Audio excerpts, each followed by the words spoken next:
Okay, on this 23rd Sunday in Ordinary Time, we have a very interesting Gospel reading. And as commentaries say, these words seem to be not from Jesus directly, but from established church that it was functioning in this way. Huh?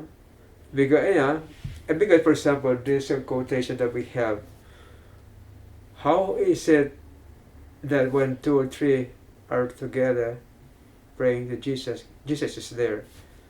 I think if we understand Jesus, definitely He's going to be there because He is in each one of us. ¿No? Está ahí con nosotros, Sí. individualmente. Entonces, si está Jesucristo en cada uno de nosotros, estará con nosotros cuando hay tres de nosotros. ¿Ah? Entonces, and so the application of what it was stated by Saint Matthew in this reading is really the result of maybe the experience of a newly formed community of believers. Even the way they kind of treat those who do not believe, treat them like scribes and Pharisees, no? Sinners.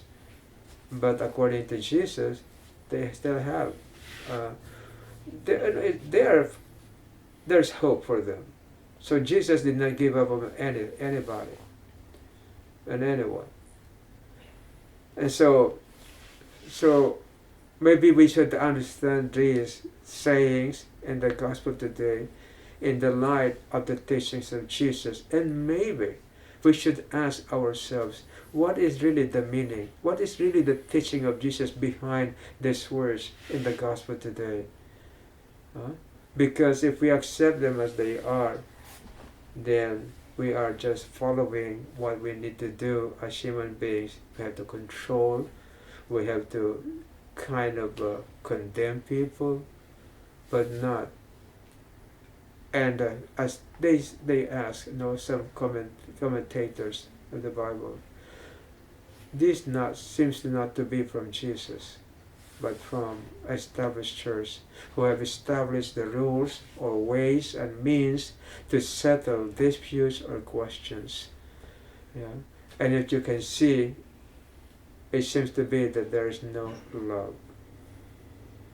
Everything is spelled out, which looks good. No? Everything looks good.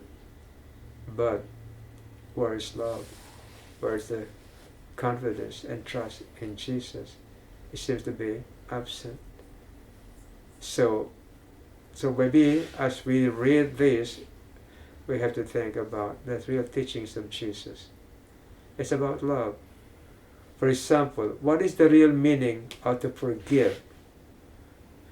And if we analyze or reflect on the way Christ said, talk about forgiveness, to forgive means to understand the other person, to know why the person did what he did. And if we are true Christians, whatever the person did would not offend us, because we would be thinking of the error or the inability of the person to comprehend the teaching of Jesus. And if that is so, then we are more equipped to help the person understand his error. But if we depend on feeling that we're hurt or offended, then we have gone down to the level of the person who offended us, and there's no resolution to the problem. So maybe that's one example. We have to try to understand the teachings of Jesus behind the words of this gospel reading today. And then, what is that forgiveness? That if you did not forgive, the sins you forgive are forgiven them in heaven. The sins you retained are retained in heaven. And we can say, well, it talks about relationship. Now, if you refuse to understand or to forgive here, that remains in us for all eternity. And how can we imagine peace and harmony and love when we have this hatred in us, our inability to understand the other person. And can you imagine, in heaven, you're angry, upset, and you see this person who has offended you with Jesus, maybe you will become more angry, more jealous. So there's no peace. So it's about relationship. If we refuse to be at peace with a person, that will be with us for all eternity. So it's not a question of forgive, I forgive you. It's a question of understanding. So there's love in it.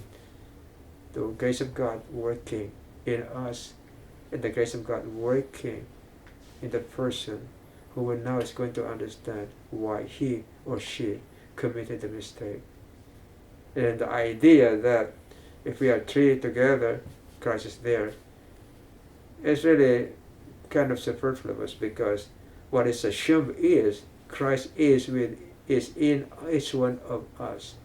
He made that promise, I'll be with you until the end of the world. And so if we are 2 or 3 Christians together, definitely Christ is there. No, it's a given.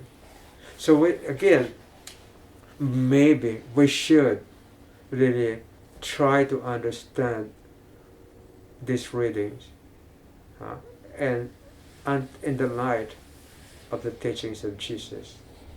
And maybe we have to try to understand it that way. Okay? And so if you have any questions, let us know. If you have any comments, let us know. Because what our purpose is for us to understand better our faith, our Catholic faith, which is really the true faith.